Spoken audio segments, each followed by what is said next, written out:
ذکر خدا ذکر خدا۔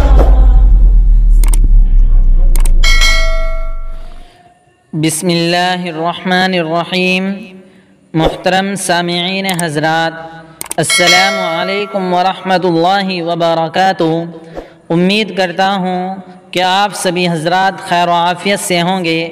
سامعین حضرات، آج میں آپ حضرات کو حضرت سلیمان علیہ السلام کا واقعہ بتانے جا رہا ہوں۔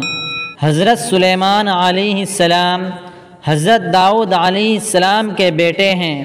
ان کا نسب یہودا کے واسطے سے حضرت یعقوب علیہ السلام تک پہنچتا ہے۔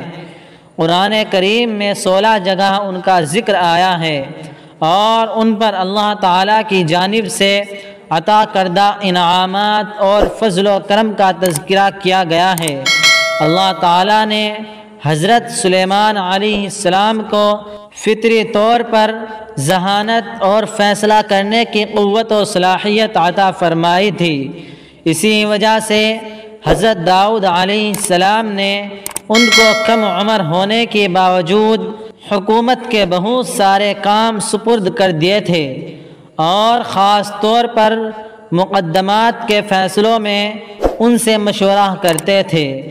پھر اللہ تعالیٰ نے حضرت داؤد علیہ السلام کے بعد حضرت سلیمان علیہ السلام کو نبوت و حکومت دونوں عطا فرمائی۔ سبحان اللہ۔ دوستو، اگر ہماری یہ ویڈیو آپ کو پسند آئی ہو تو ویڈیو کو ضرور لائک کریں، شیئر کریں اور اس طرح کی اسلامک ویڈیو دیکھنے کے لیے ہمارے چینل کو ضرور سبسکرائب کریں۔ شکریہ۔ خدا حافظ۔